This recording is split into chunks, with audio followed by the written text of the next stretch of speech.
Morning, everyone. Hey, all right, we're awake. It's good to see everybody this morning. Hey, we're in this series studying the book of John, answering this question together: why did Jesus come? Why did Jesus come? What's the point of Jesus coming?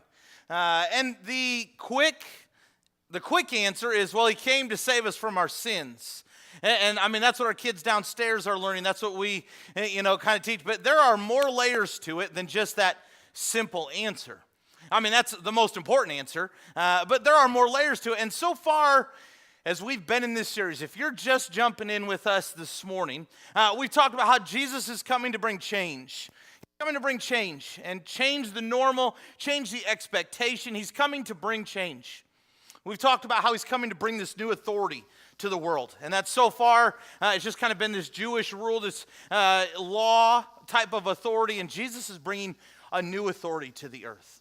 We talk about how Jesus came for the broken, a group of people that most of the time we want to pass by, and oftentimes when we feel broken, we dismiss ourselves, but Jesus came for the broken.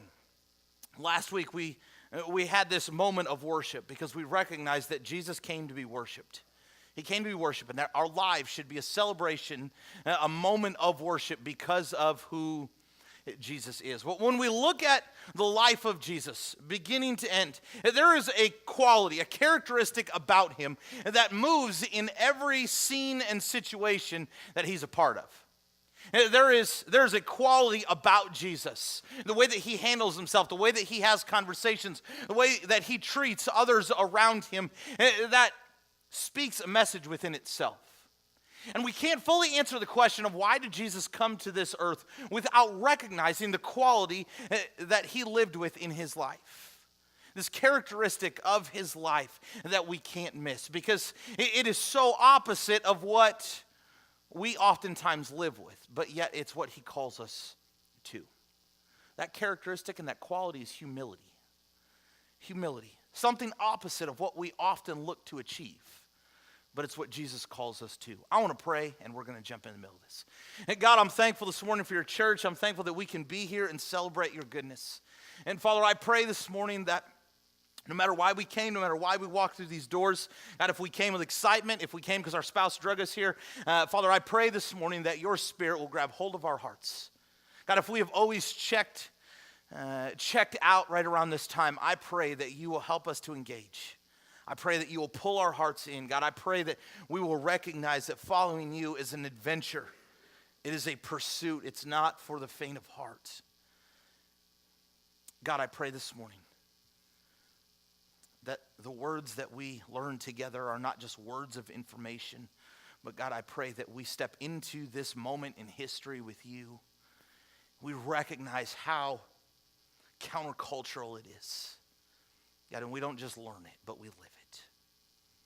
Jesus, I'm thankful that because of the cross, a room full of sinful people, God, we can all meet together and we can celebrate your goodness. It's in your name we pray. Amen. I was in third grade, and across the room, she caught my attention. Yeah. She had blonde hair. She was smart.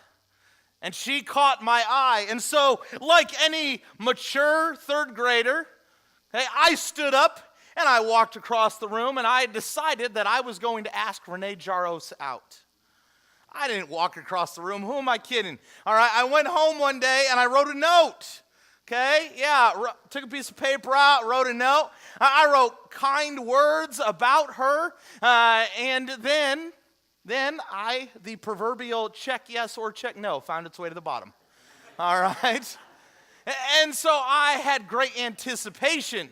I was excited, and so, of course, the bold, courageous man that I was, I gave it to one of her friends to give to her. All right? Yeah. And so I folded this note up.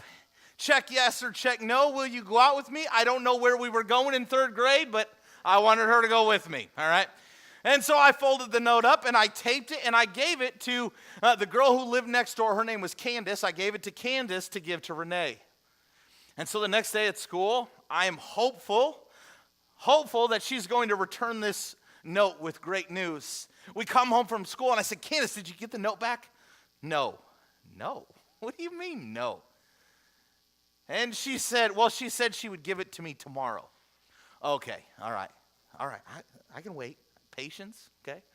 And so, third grader, I'm excited for the next day, thinking, this note is going to come back. It's going to, big check, yes, circled, hearts, the whole bit. All right, that's what I'm excited about. And so the next day rolls around, and I go to school. I come home from school, and I said, Candace, did you get the note? She said, yeah. And she hands it back to me, all right, and it had been taped back up. All right, yes, the tape was broken, okay, but she had taped it back up so no one could read. And so I break the seal. In excitement, I open the note up and expecting this, yes, I will go out with you in third grade, only to find a no. Oh, knife to the heart. How can I continue to live? Third grade rejection. There is no way I can continue on. I cannot go to school tomorrow. I've been turned down. I have been said no to. How can you say no to this? I didn't understand. Yeah, that's right. I didn't understand, but the humiliation I felt, because now I realize I'm going to have to go and I'm going to have to sit in the same room as this girl who just rejected me. And I thought, I can't do it. And so I thought more about it, and my mom asked me, what's the matter? Nothing at all, Can't tell mom about that, no way. I go to school the next day because I really didn't have a choice no matter what I wanted. I go to school the next day, and I thought myself into the situation of maybe I can go all day and not see her, which is the dumbest thought because we were in the same class, all right? Like, there's only, so many of us in the room, and so I go into school, and I'm like, maybe I won't see her. Maybe I won't see her. I walk in the door. I walk up the stairs, walk down the hallway towards our classroom. And who is standing at the door of my classroom? Renee. Like a henchman outside the door waiting for me. But she was not waiting for me. She was just standing there. And this whole time, I'm just absolutely humiliated. And so I could have made eye contact. I could have smiled. I could have said good morning. I stared at the floor, and I just walked right by her, all right? And I put my stuff up in my locker, and I got what I needed to, and I sat down at my desk, and I walked right by her and never said a word. I was absolutely embarrassed. And she never said a word to me either, which was good because it would have just been terrible if she did. You see, I had this expectation where I wanted to be the greatest in her third grade world, only to find out that I was nothing. I wanted to be the greatest. I wanted to be the center of attention. I wanted to be, everything to her, and only to find out that I was nothing. And probably not in third grade, but we all at times have felt this way, where we wanted to be the greatest. We wanted to reach the achievement. We wanted to get the promotion. We wanted to get that new house. We wanted to get married. We wanted to go on a date as an adult, only to find out that it was a no. It was a nothing. We were not approved. We did not get the promotion. We did not get the job. We wanted to be the greatest, and yet we were communicated that it was nothing. And it doesn't matter whether you're in third grade or you're 30 or older. It is never enjoyable or fun to hear the nothing, is it? It's never fun to be humiliated. It's never fun to feel that emotion of rejection, is it? It doesn't matter. You never outgrow that. We never age out of a little bit of humiliation when it comes to some of those things. Some of us will say, oh, I don't care. It wasn't that big of a deal. No, deep down inside, we wanted it, and we wanted it bad. And that little bit, the embarrassment, questioning whether or not I'm enough. It doesn't matter how old, it doesn't matter if you're man or woman, it's never enjoyable to hear or feel the nothing.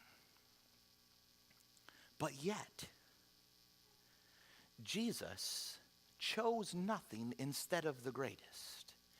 And in one of the most opposite, backwards situations in culture during this time, Jesus displays.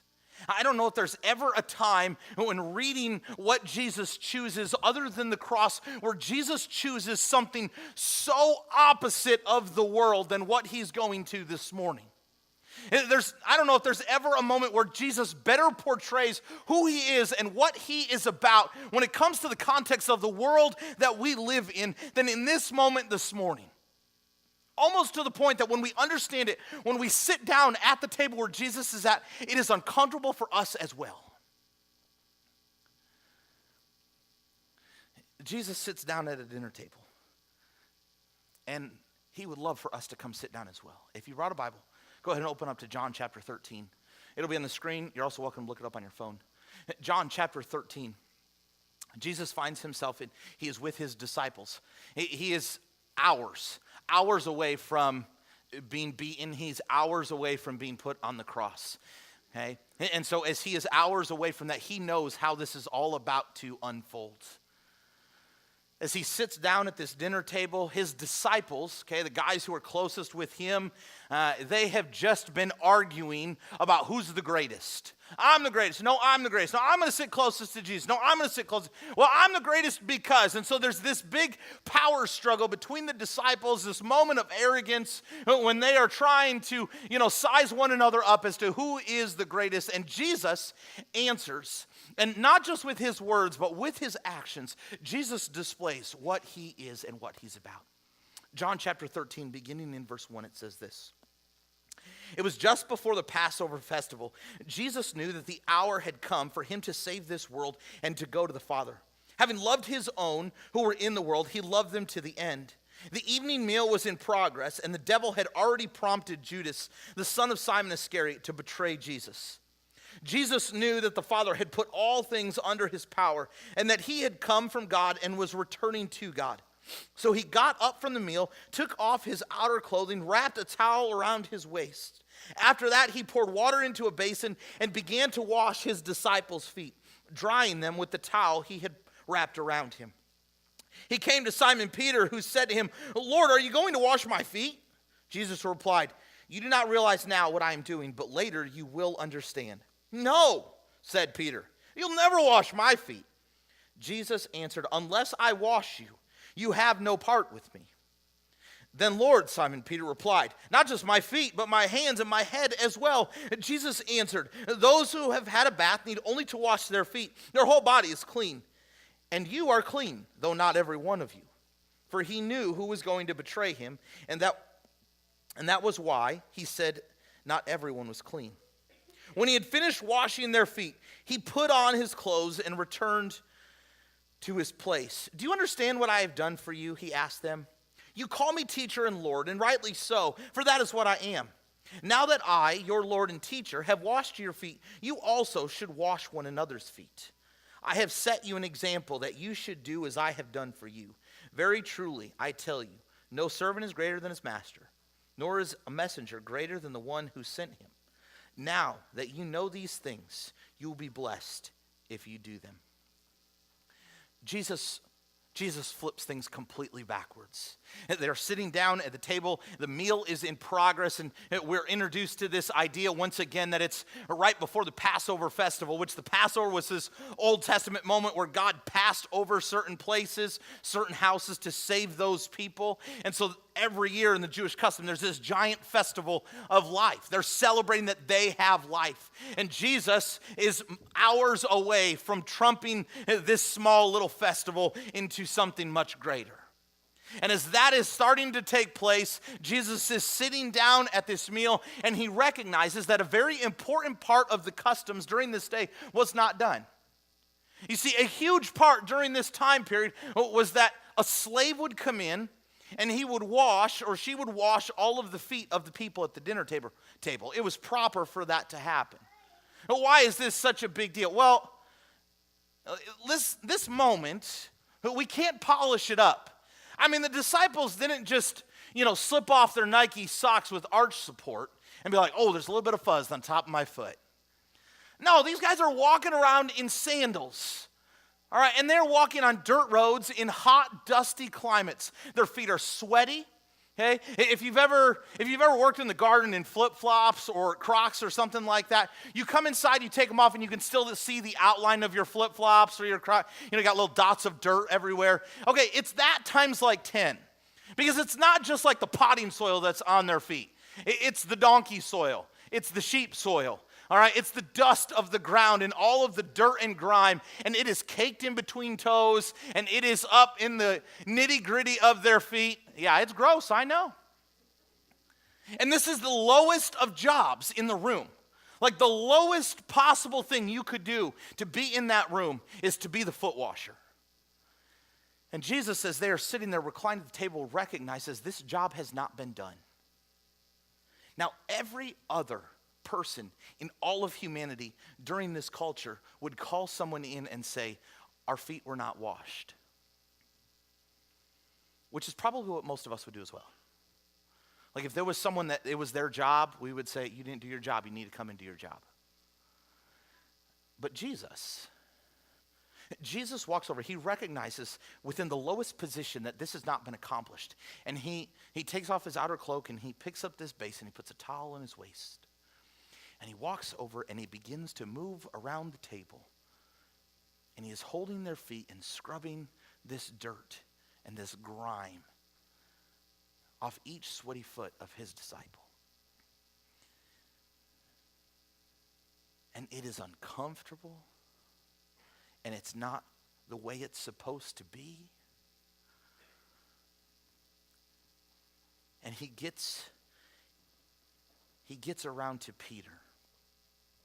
Now we read that Jesus knew, right out of the gate there in verse 8, he knew the time had come, the hour had come, which means that Jesus knows, as he is bent down and washing the feet of each of his disciples, he knows what's about to happen in the next few hours. He knows as he picks Peter's foot up and begins to scrub that this guy is going to stand at a fire in a barrel a couple hours from now and deny that he even knows me. As I scrub the junk off his foot, he won't even pretend to know me in a couple of hours to save his tail. And he starts to scrub. And Peter says, wait a minute. You're not going to wash my feet, are you? I mean, Peter's the guy that, his feet are ticklish. You don't need to touch me, He says, you're not going to touch me, are you? You're not going to wash my feet. And friends, if there was words I don't want you to miss this morning, it's Jesus' response. Jesus' response to Peter, unless I wash you, you have no part with me. Friends, Jesus is telling a much larger narrative and story than just about Peter's feet. As Jesus looks at Peter, he looks at Peter and he sees all of Peter's stupid comments. He sees all of Peter's doubt. He sees his denial here in a couple of hours. He sees all of these things and he says, Peter, unless you wash clean, you have no part with me. And friends, Jesus looks at us and says the same thing.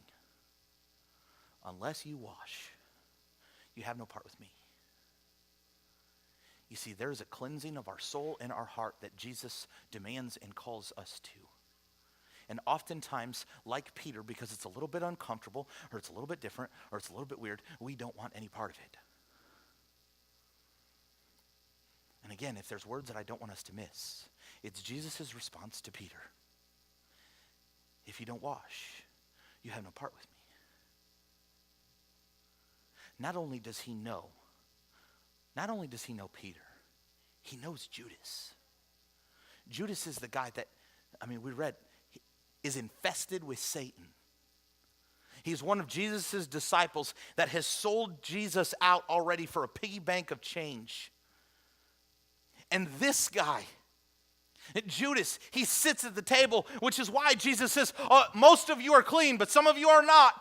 Judas, you're not clean. You're sitting there infested. Satan is just swirling inside of you because of greed and arrogance, and I wash your foot as well. Can you imagine if you're Judas, looking down as this man is bent down, washing your foot, I have sold you out, and they are going to come and kill you, and it's because of me. Now listen, if someone sold me out to the point where I was going to die, you know what the last thing I want to do is? Wash their grimy foot. Like, I'm grabbing Judas's head and holding it in the basin, all right? Like, I'm not washing his foot with the basin, you know? Like, that's the humanity. Like, man, you sold me out, and I went, no way. It's because Jesus' love is a scandalous, rich love. It's not a cheap love. It's not a third-grade note love. It's a love that reaches down and picks up a grimy foot of someone that just sold you out for pocket change love. And he says, I'm going to scrub the junk off your foot, even though I know you're going to put me on a cross in a couple of hours. The humility that it takes for him to reach down and pick up this basin and pick up this foot is unlike anything in culture that day or today. It is opposite of anything that we have seen. It calls and demands a life change. Humility reaches down into the depths of our soul and reaches our dirtiest and darkest moment in secret, and it pulls it out and says, I love it too. You see, because the humility and the love that Jesus lives with in this moment is unlike anything the world has ever seen, which is why when he calls us to be followers, there's a washing that's necessary. We can't live with dirt and claim to be clean. It doesn't work that way. I have a 5-year-old who does not really enjoy taking a bath or a shower. Levi, do you smell? No. Yes. Levi, do you need to take a shower? Is it bath night? No, I'm okay. No, it's bath night. Let's go. You know, like I know for him, like he has to take a bath, right? He does not enjoy it, but he does it. I have a 2-year-old son who loves a bath.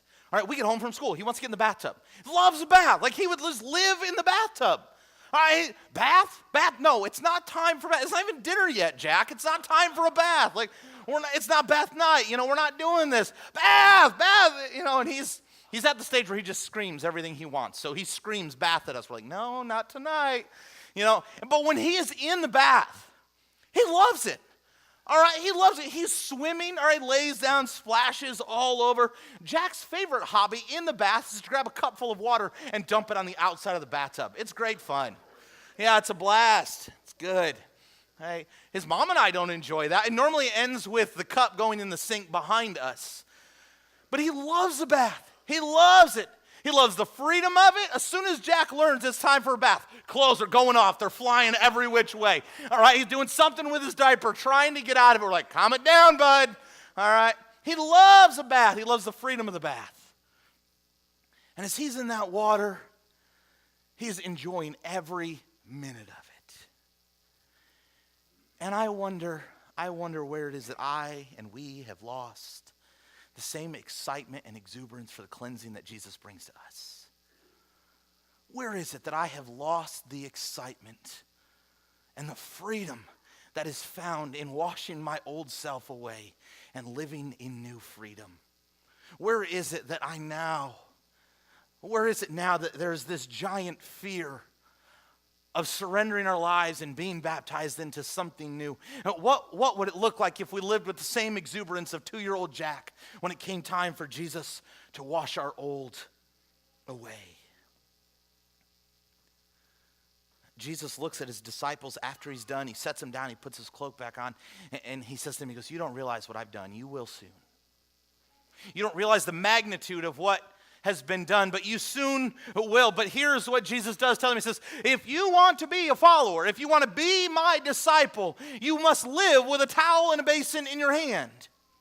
If you want to be my disciple, then it is about serving other people. It is about putting on humility, not power, not authority, not being in charge, not protecting. It is about serving and picking up this towel and basin, and it looks completely opposite of the world that you live in. And that's exactly what Jesus' kingdom is about. We are too much trying to balance the two when they don't balance together. He says, if you want to be my follower, then pick up a towel and a basin and serve. Friends, we can't claim that we are followers of Jesus if we're not willing to be washed. And we can't claim that we are disciples if we are not willing to serve. You see, what Jesus does as he washes his disciples' feet, as he takes on the role of a slave. And as he invites his disciples to this washing, this moment, what he does is he is foreshadowing the cross that is just a couple hours ahead. These actions now are setting the stage for what is to come in the upcoming hours of the cross.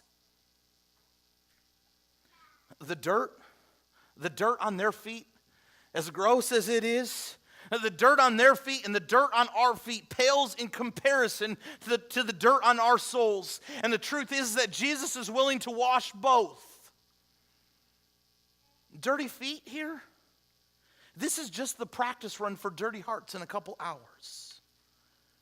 And what I love about reading this is it says that Jesus knew, which means there's no accident here. Jesus didn't just stumble into having to do this. He didn't just stumble into the cross. He didn't just run into the guards in the wrong way and be like, oh, I took the wrong route, now I'm arrested. There are no accidents in this. Jesus knew all the way through, which means there is no accident in his pursuit of you and me. The cross was not an accident. The foot washing was not an accident. It was never an accident. He knew all the way along, and he chose to do it for you and for me.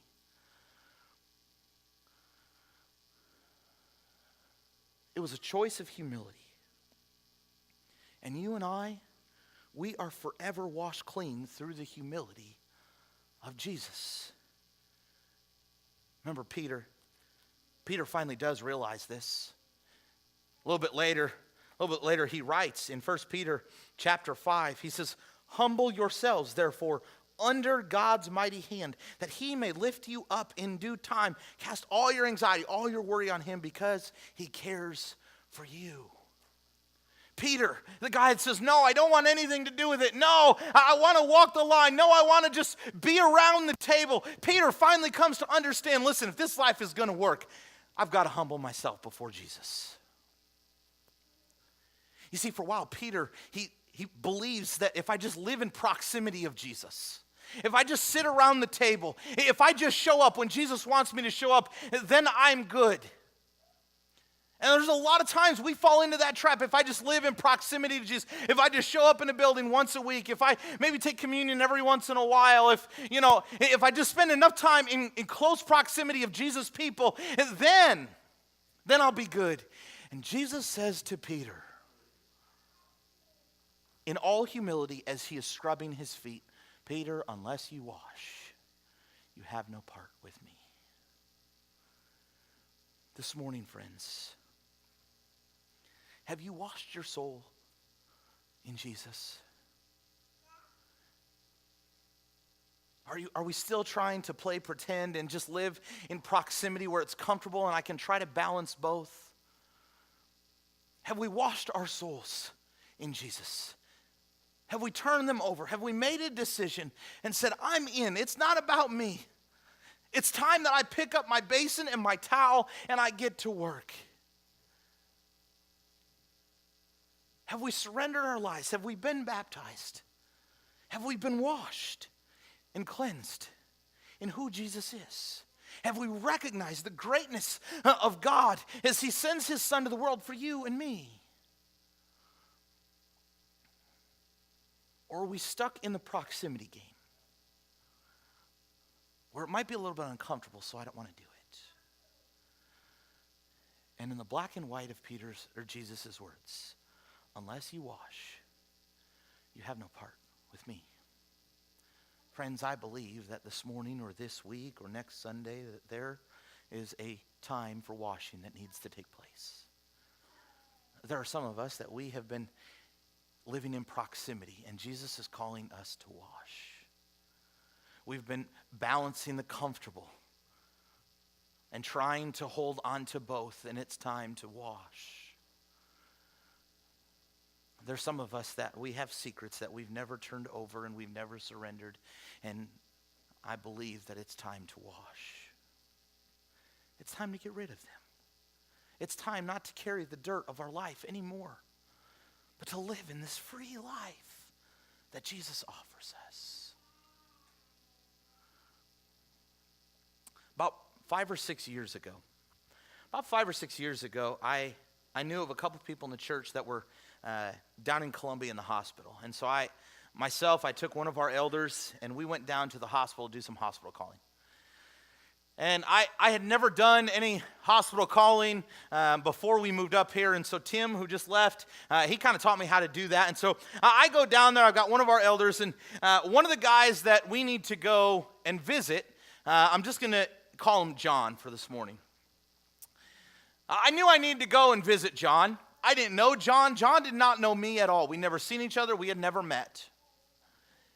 And so I find out what hospital he's in and everything like that. I stop at the front desk. They tell me what room he's in. And so I go up there. Well, the floor that he was on, the rooms were just curtains, big curtains. So I couldn't really knock on the curtain and say, can I come in? It was just kind of, you're there or you're not. And so before I walked in, I said, John? And he said, who wants to know? Here's the thing is there was a few more words in that sentence of who wants to know. And before I could answer, I kind of pulled the curtain back and I took one step in the room. And John made an assumption about me. Now, mind you, we've never met at all. He made an assumption that I was with the hospital that he was in. Here's the deal, is that John was not very pleased with the care that he was receiving at the hospital he was in. And for the next about 4 minutes, John began to tell me about his displeasure with the hospital that he thought that I worked for. Friends, let's just say that it was a back-of-the-bus education of words, all right, that I knew going to public school, but I relearned all of them, all right, sitting there in this hospital room, all right. By the time that this kind of tirade was done, his phone, I'm not making this up, I wish I was, his hospital phone was in the toilet, and he had thrown 2 other things around the room. Now, what I know is I've yet to introduce myself, all right? And I've also yet to introduce what I do, which gives context as to why I'm there. And as he is laying out every word in the book about every nurse and doctor that has come in his room thus far, I am pleading with God, give me some sort of transition. Like, all of my time at Bible college and experience, I have no idea how I'm going to go from this to how I need to introduce myself. And so John finally gets back in bed and he pulls the covers up and he pulls the table up against him and he spills his cup of juice. And as he does, he then lets a few more words fly about his juice cup and everything like that. And I'm now standing kind of bedside and our elder is back by the curtain, probably for safety at this moment, all right? And he looks up at me and he says, now who are you? There was, again, a couple more words laced in there. And I realize at this moment, I have no way to transition. And so I just looked at him. I said, well, John, my name's Matt Steger, and I'm one of the ministers up at Crossroads Christian Church up in Macon. And his eyes got like this big, and his jaw hit the floor. And he kind of picks it back up, and I didn't say anything. I just kind of let the tension sit there for a second. And he said, huh. I made a heck of an impression on you, didn't I? I'm thinking, oh, buddy, you have no idea. Again, a few more words even in that sentence. And I said, I'm sorry that it seems like you're not having the best experience here. No, I'm not. And then it kind of unfolds again for about another minute. And I thought, oh, dear, I've opened the can again. And I said, John, I don't know all about that. And I said, I don't work for this hospital. And I said, but I do know that there's a group of people up in Macon that are praying that you get better. Oh, yeah? Yeah, there are. And I said, I know you don't know all of those people, but we believe in a God that can help you to feel better. Yeah, well, why doesn't God? And then we kind of cracked the seal back again. I thought, oh, dear. And my whole conversation with John was me kind of watching and guarding every word that I said, hoping that I was not going to evoke this angry tirade again. And all I wanted to do was just be a little bit of an encouragement to him. And the whole time I just kind of walked this fine line, this tightrope of, am I going to get the wrath side of John? And friends, there are some of us in the room that we have lived our entire lives with the same view of Jesus. If I do this, if I say this, if I operate this way, I'm going to evoke this wrath side of Jesus, and he's going to drop this hammer on my life and punish me and make me feel bad. And we've lived with this warped view of Jesus where all he wants to do is punish us for the bad that we do. But friends, the hammer is already dropped. It dropped when it hit the nail in his hand. That hammer has already fallen to the ground and laid in the dust when Jesus was raised on a cross for you and me. This fear that we live with, this warped view of Jesus that we live with, where he's just wanting to bring punishment and hardship, if we toe the line in just the wrong way, is so far from the truth. Yes, does Jesus want us to walk away from sin? Absolutely. Yes, does he want us to live a certain way? Absolutely. But he does not sit up in heaven looking for opportunities to punish his children. That's done.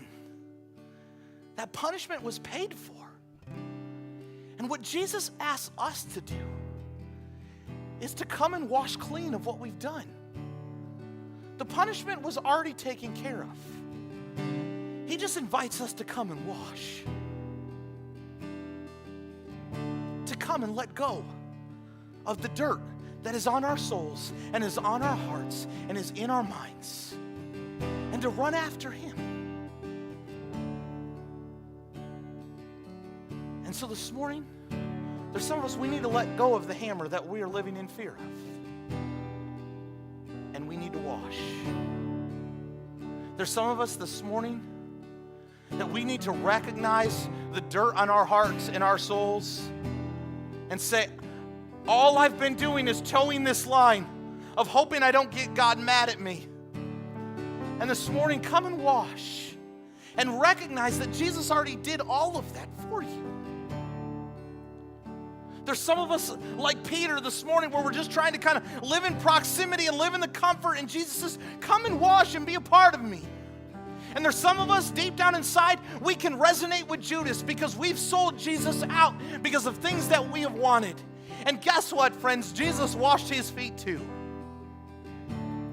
And this morning, I want to invite you to wash. And maybe that means asking questions. And maybe that means a little bit of humility. But I want to invite you to wash. Why don't we go ahead and stand together?